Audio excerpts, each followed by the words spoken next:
उत्तराखंड के भगवानपुर में सियासत सिर्फ आंकड़ों का खेल नहीं है। नहीं, ये विरासत की कहानी है, ये प्रतिद्वंदिता की कहानी है और ये एक ऐसी जीत की कहानी है जो सिर्फ मुट्ठी भर वोटों से तय हुई थी।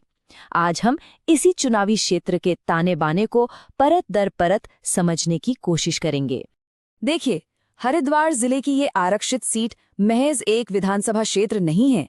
ये उस भारत की कहानी है जहां हर एक वोट की अपनी कीमत होती है, जहां परिवारों की विरासतें चुनावी मैदान में टकराती हैं और जहां जनता की उम्मीदें एक मजबूत जनादेश का रूप लेने की कोशिश करती हैं। 2513 ये सिर्फ एक नंबर नहीं है, ये लोकतंत्र की धड़कन है। 2017 में इतने ही वोटों के मामूली से फर्क ने भगवानपुर का भविष्य तय कर दिया था। यह हमें हमेशा याद दिलाता है कि राजनीति में जीत और हार के बीच की लकीर कितनी बारीक हो सकती है। तो इस पूरी कहानी को समझने के लिए हम 5 पड़ावों से गुजरेंगे। सबसे पहले हम भगवानपुर की राजनीतिक जमीन को टटोलेंगे, फिर चुनावी आंकड़ों की दुनिया में उतरेंगे, उसके बाद जीत के पीछे की असली वजहों को समझेंगे, एक निर्णायक जनादेश का खाका देखेंगे और आखिर में हम जानेंगे कि राजनीति असल में शासन का रूप कैसे लेती है। तो चलिए शुरुआत करते हैं।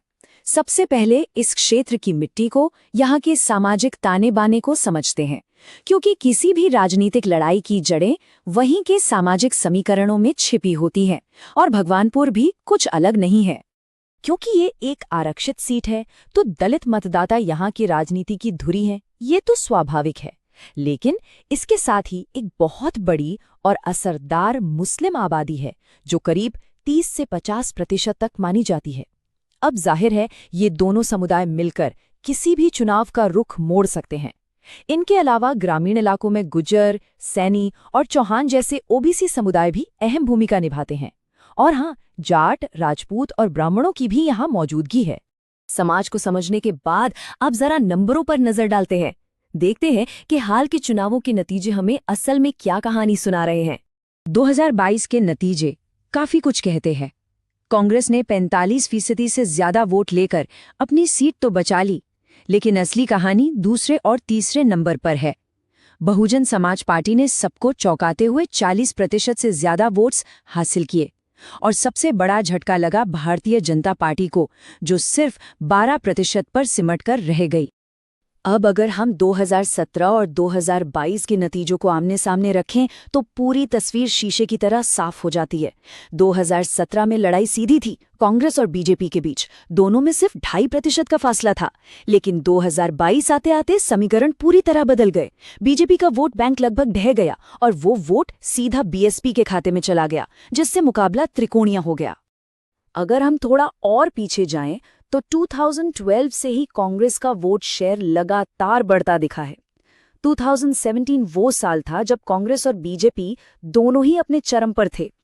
2022 में कांग्रेस तो किसी तरह टिकी रही, पर बीजेपी का किला ढह गया। और इन सब में एक बात बहुत अहम है, यहाँ मतदान हमेशा 80% के आसपास रहा है। इसका सीधा मतलब क्या है? इसका मतलब है कि यहाँ हर चुनाव में अपने वोटर को घर से निकालकर बूथ तक लाना ही जीत की सबसे बड़ी गारंटी है। तो यहाँ सबसे बड़ा सवाल यही उठता है कि सिर्फ 5 साल में पार्टियों के वोट शेयर में इतना बड़ा भूचाल कैसे आ गया? आखिर बीजेपी का वोटर अचानक बीएसपी के पास क्यों चला गया? और इस सवाल का जवाब खोजने से पहले एक बात हमें हमेशा याद रखनी चाहिए।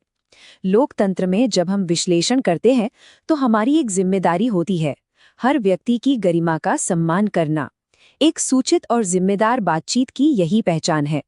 तो चलिए अब इस चुनावी जीत की चीरफाड़ करते हैं और समझते हैं कि इसमें पारिवारिक विरासत, अंदरूनी लड़ाई और उम्मीदवार की अपनी रणनीति का कितना बड़ा हाथ था। भगवानपुर की राजनीति की धुरी है राकेश परिवार।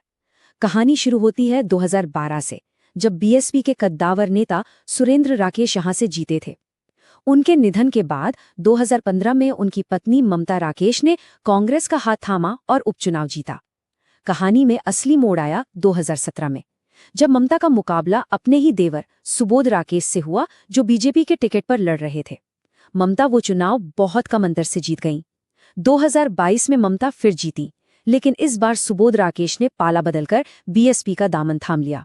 नतीजा दलित वोट, जो पहले सुरेंद्र राकेश के नाम पर एकजुट था, 2 हिस्सों में बंट गया।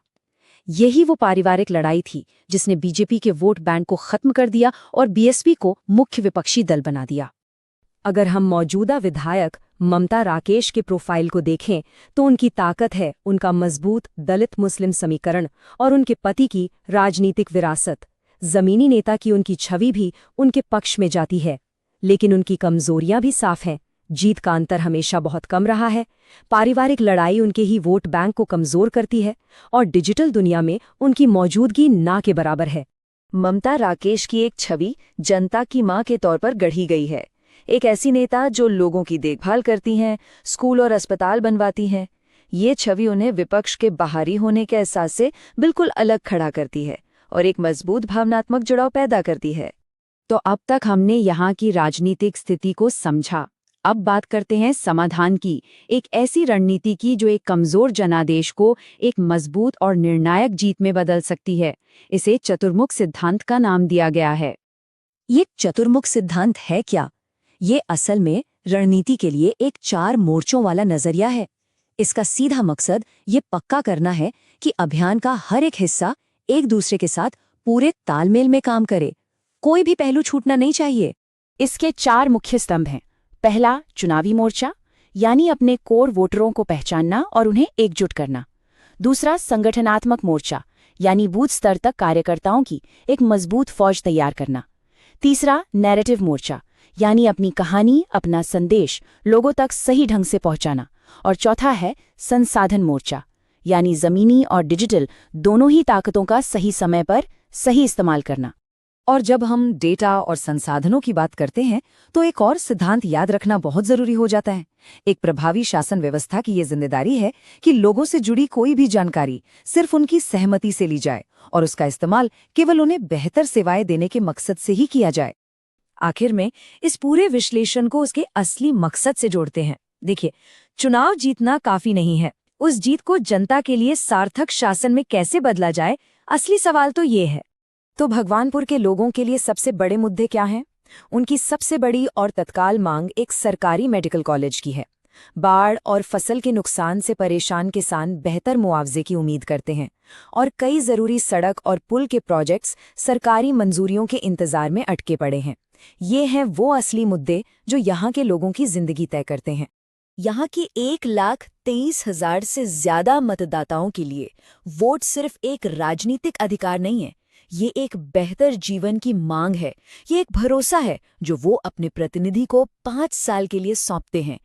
इसलिए चुनाव जीतना इस सफर का अंत नहीं, बल्कि इस भरोसे की एक पवित्र शुरुआत है। और यहीं पर हम एक आखिरी और सबसे बड़े सवाल पर पहुंचते हैं।